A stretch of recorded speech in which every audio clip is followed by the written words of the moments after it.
something is stopping you? Or have you felt stuck, like you don't know what to do next? Can relate? Yes. How about pain? Has anybody had pain? Like knee pain, back pain? Yeah. Everybody's very familiar with that, right? So the reason why I wanted to start with that, because the reason why we're here today is actually for you guys, because this is very relatable. Getting stuck and having the pain. It's very personal because 2 years ago, because I'm a physical therapist, I'm a movement coach, and 2 years ago, or about 1.5 years ago, I kind of felt stuck because I didn't know what to do. Because you know what we do here, if you're familiar, physical therapists help people move better. But there comes a time when you're like, you don't know what else to do for your patient, for your client, however you call them. I'm like, what else can I do? Because nothing is working. So with that experience, I kind of had to self-reflect and find out. Because you know how some practices would say, yes, be pain-free. I mean, what is pain? It's a huge word. And we probably need a full-length course to talk about pain, right? So we have doctors around here. Dr. Nokuri, yeah, yes. So there's a lot of things that we need to understand, or we're still trying to understand about pain, right? So today, it's an opportunity for us to kind of give back, and we are using this opportunity on National Physical Therapy Month, which is in October, to give back to you and kind of try to just educate more and more people that pain is not a simple thing, okay? Pain is super complicated. Pain is personal, so everybody takes a look at pain differently because everybody has individual experience about pain. So there's also pain that's acute pain where you injured yourself, you sprained your ankle at a soccer game, and there's pain that stays on for like more than 3 months or 6 months, and we typically would say that if it reached that point, it has already supposedly has healed. However, it's still there, but it's real. It's just really hard to explain, right? So I was kind of at that point in my profession where I had to step back and take a look. I can't do this myself, right? I have to make sure that my patient, or whoever it is that I'm helping, kind of understands that it's not just physical therapy. It's not just the pain pill that you take. You know, it's a big thing too. But it is super, how should I put it, complex. That it actually takes, interestingly, pain is personal, but it takes teamwork to kind of get it hopefully addressed. I actually made a cheat sheet because I really don't like to be on stage. See, you can see that. But I wanted to talk about the illness and the wellness continuum. It so happened that I bumped into the functional medicine world. Anybody familiar with it? Functional medicine? Yeah. Yes, Christine. So the I'm not going to talk about functional medicine per se, but as physical therapists, the American Physical Therapy Association has already started to promote incorporating functional medicine principles into our practice, because more and more physical therapists definitely understand and promote that you can't stand alone. It needs to be a team effort. So, you know, as a person, if think about it, if pain is super personal and everybody perceives pain differently, and there's like pain that's acute pain and there's pain that's chronic pain, yeah, it's a lot. So I would like to introduce this. It's a program that we kind of put up. It's called the 5-Step Path to Wellness, and I'm kind of likening it to the illness to wellness continuum. So here in this continuum, illness is here and wellness is here. And what happens is we see patients, patients come to us because they're in pain, pretty much, right? Most of the time they come to us because they're in pain. We see them, we try to help them get manage their pain, and they reach to this midpoint where they can actually manage their pain. But then, once we release them at this midpoint, what happens after that? 2 months down the road, they call us and say, Nina, I hurt myself again at the gym. So then they bounce back to the illness side of the continuum. So the question is, how can you get out of that being stuck position at the middle? So how can we jump over to hopefully get to that path where you're really definitely getting to the wellness side of the continuum? So that's kind of why we came up with a 5-step path to wellness. And do you mind giving out like the sheets over there, Lizzie? I think you also have it in your bags.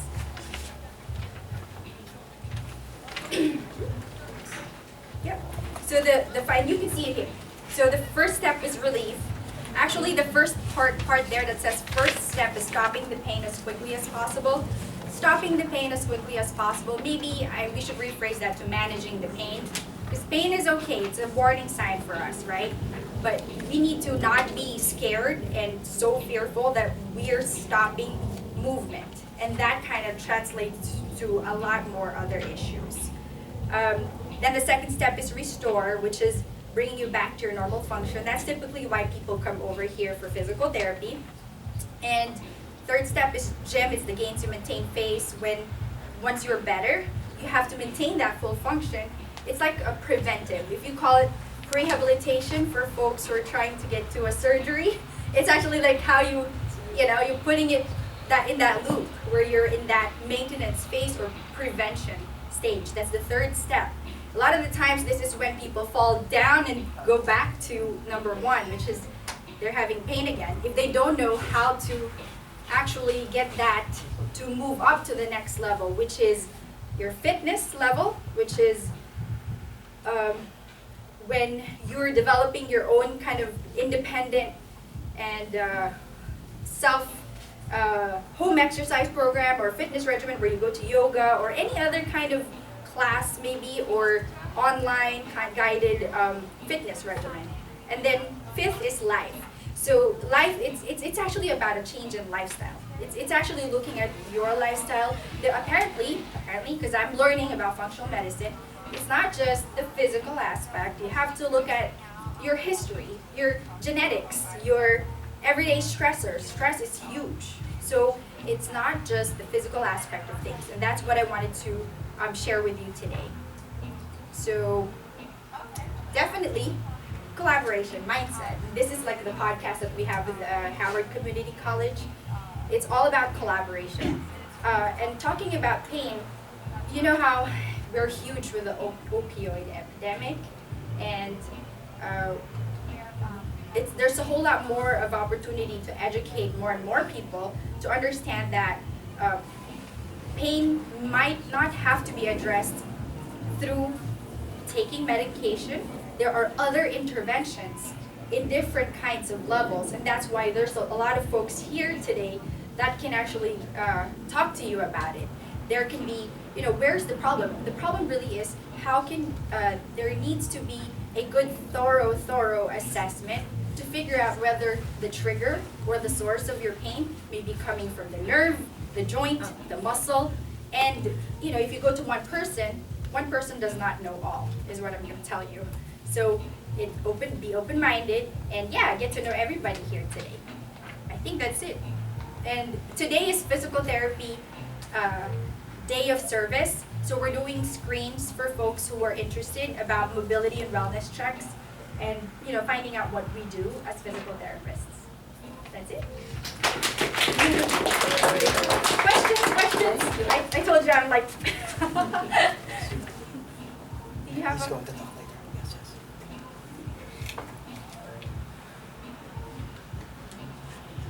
So thorough, there were no questions. Okay. Oh, in your bag there is actually, there's something stapled to it. Check out that there is actually a portion on the lower left. It says, "Give the gift of health and wellness." This is a free pass to. If you know of somebody who might benefit from that little thing right there, please do give them out. There you go. Thank you. Thank you. So our next speaker, as mentioned, will be Ms. Christine, and then we'll go ahead and have a few minutes as well for Dr. Nokuri after. All right. So, all right. So with Ms. Christine, she's a nutritionist, and if you haven't tried her peanut butter. No big energy bites. No, yes. It's sinfully good. No, it's really good. So that's why she's here. That's the only.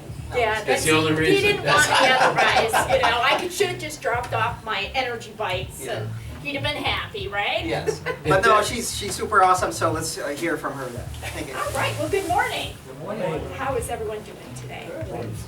All right. Well, let me ask you a question. Who feels like they're eating super well and doing the best you can be doing? Anybody? Not me either. We could always be doing better, right? But it's not about being perfect. And I think sometimes we think we have to be perfect at what we're doing, eating wise. I always encourage people, what can we do to be better? And I got some handouts out there today to talk about, well, how can we eat healthy on the run? Anybody here not busy? Anybody not stressed? So, yep. You know, we all tend to be pretty busy. We're juggling a lot of things. Definitely stress in varying degrees at different points in our life. And a lot of times we think, oh, I'm too busy to eat healthy. I hear that a lot. But the reality is you can really save time by, anybody know what I'm going to say? I would say the number one thing you can do to make healthy choices is prepare and plan. And it doesn't have to take a lot of time. I was just telling someone, my big preparation time is usually Friday night. That is my no-cook night. And I might be sitting down watching TV or a movie, and I just take out a piece of paper and I'll start writing down, all right, we're going to have chili this night, we're going to have tacos this night. And I usually try to come up with at least 4 options and kind of consider leftovers as another option. And then what do I need to get at the grocery store? All right, what do we need so we've got some breakfast options? What do we need so we've got, you know, some snack or quick lunch options that are available? It would be great if everybody grew everything they eat in their backyard, and that's very realistic in Columbia, to have all the animals back there as well too. Again, there's idealistic and there's realistic. So certainly there are a lot of different options that we can do, but planning is absolutely a huge, huge part of it. So when you go to the store, you know what you're going to get. Otherwise, you say, oh, you're driving home and say, okay, what am I going to have for dinner? Oh, I can have this, but I don't have this. I could do that, but I don't have this. And that's when do we tend to do that? Go out and eat. Tend to go out to eat, or pick up the phone and get carry out, or call for pizza delivery.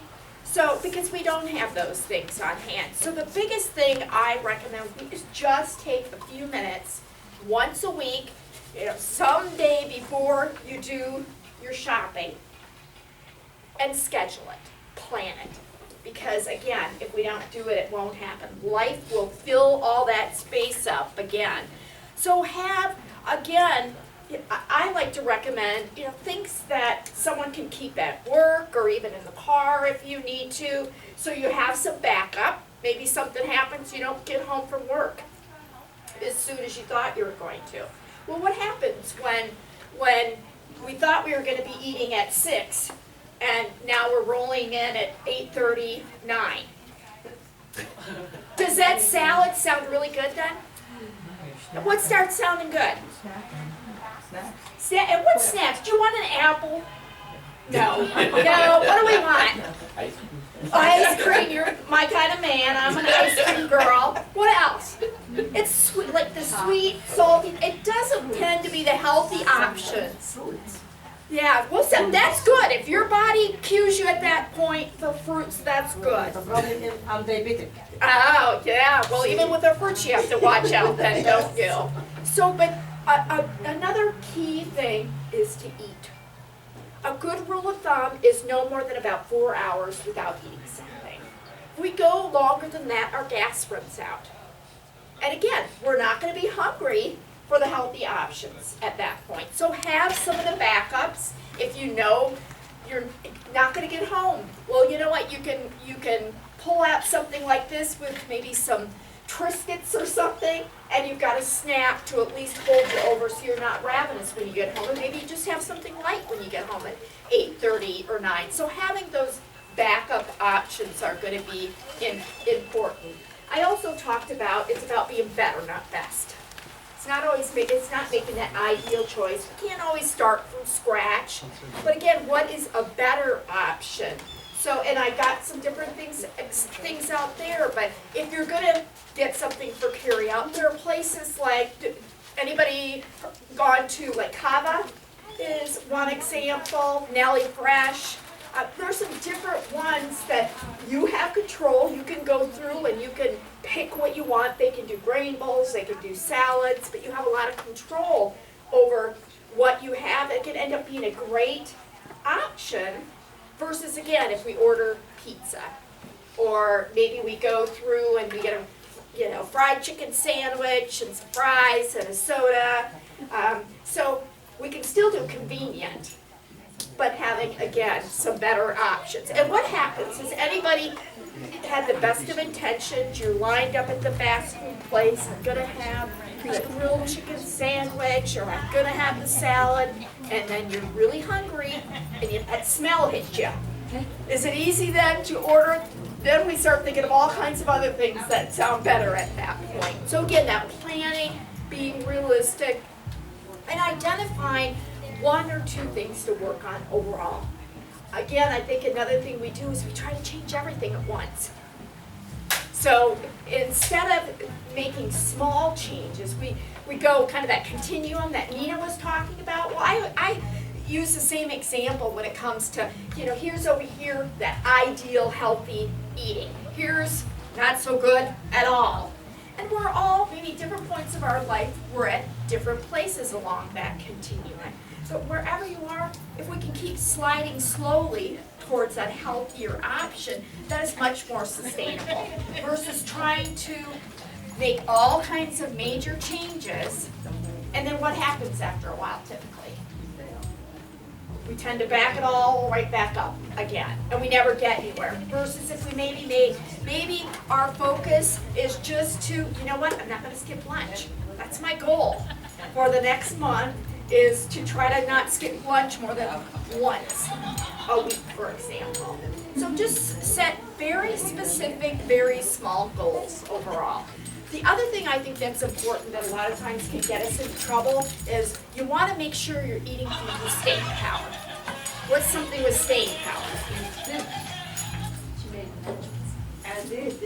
Can you think of something? Chicken? Yeah, and what is it that chicken has that can help? Protein. The protein. Protein and healthy fats. If we're just eating that fruit, for example, that's great for that kind of short term, but we're going to run out of gas pretty quickly if that's our only option for our snack. Or if we eat too lightly at a meal. And it tends to be better having that protein or that healthy fat earlier in the day and eating more like this. Where do a lot of us eat? Do we eat like this? Like more healthier, more substantial, smaller? We eat more like this, don't we? So at least try to go like this and a little bit more substantial, but having things like nuts and seeds as snacks, maybe a boiled egg. Again, something like the tuna packet. I've got examples out there, like you can make salads in a jar. You can take a mason jar, or I use old mayonnaise jars a lot of times, and you can make salads for the week on the weekend. Super easy to do at one time, and they'll hold for the week. You can do overnight oatmeal, also a recipe out there for it.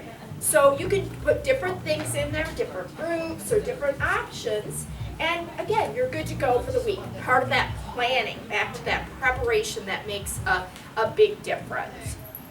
And just realizing all of this is one step at a time. So literally and figuratively, don't bite off more than you can chew. Take it a step at a time. And there's really a lot that you can do to, again, move like this. Maybe every once in a while we bounce back. That's okay. That's part of the process.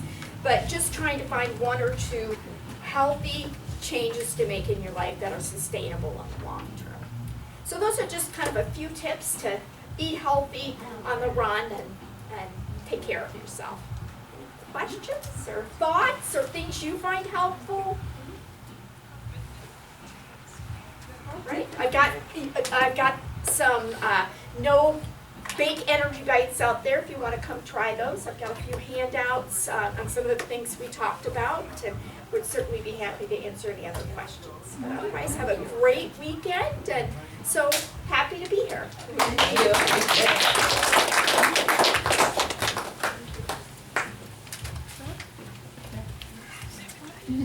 Alrighty. Thank you again, Ms. Christine. And she's talking about the mason jars, and her business card is here. So we all work together if you want to go learn more about her, okay, and what she does. Okay, so we'll move on next to Dr. Nokuri.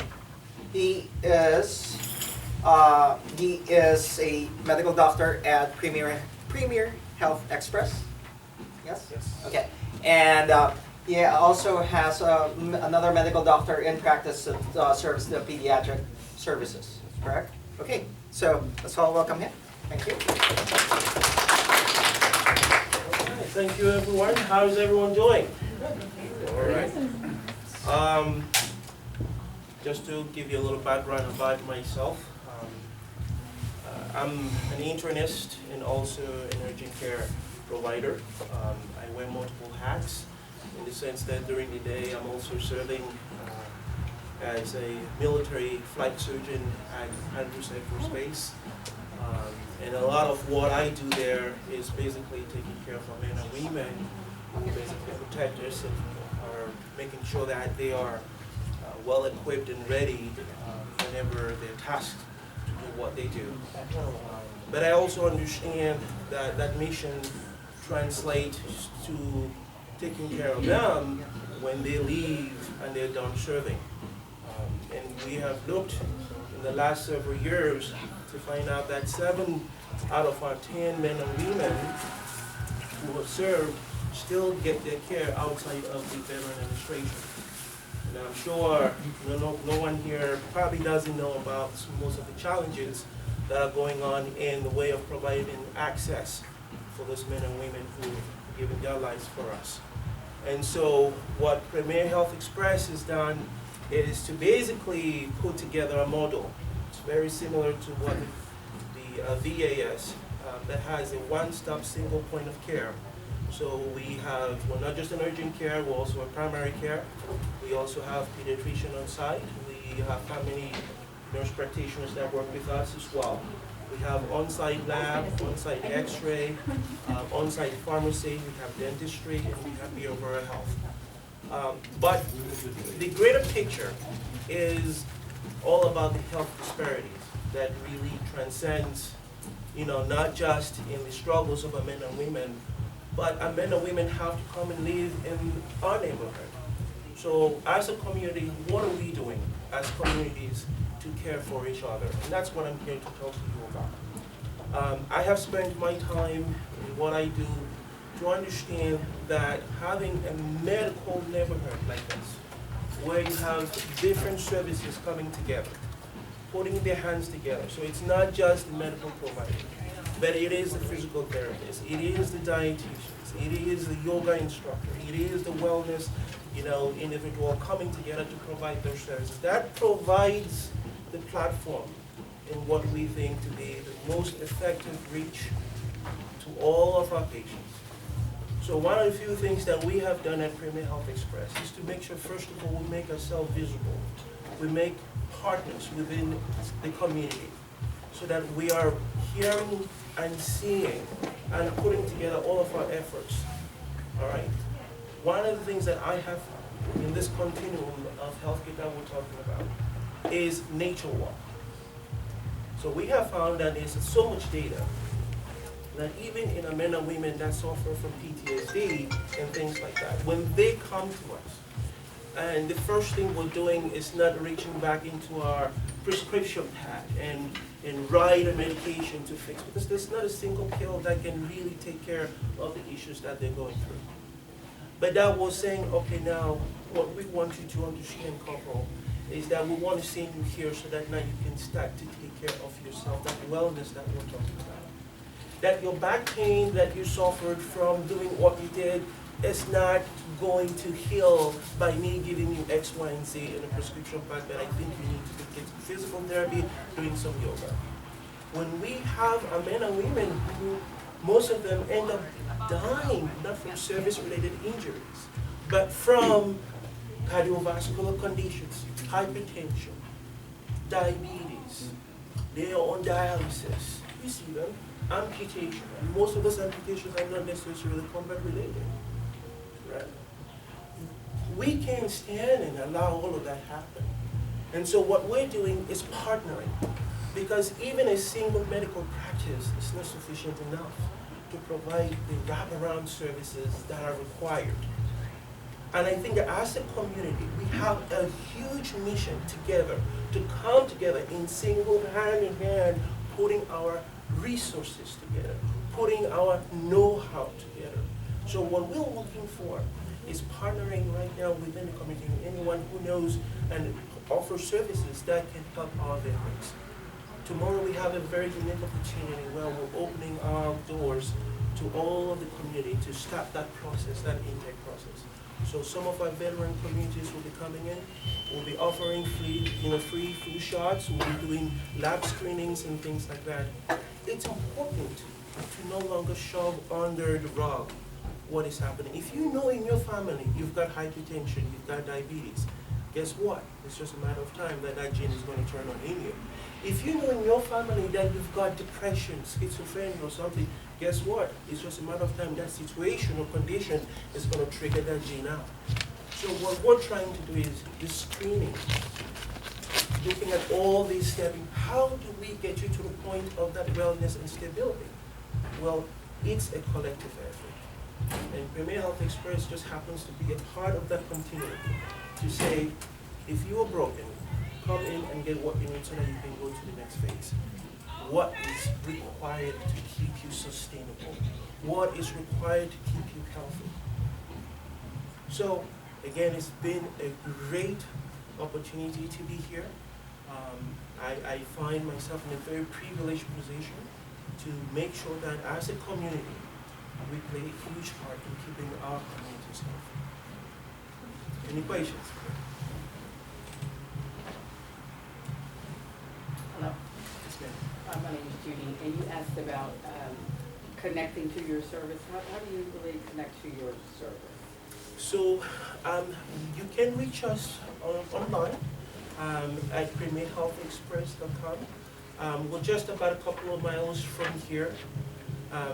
Another way, we're also on Facebook. You can reach out to us.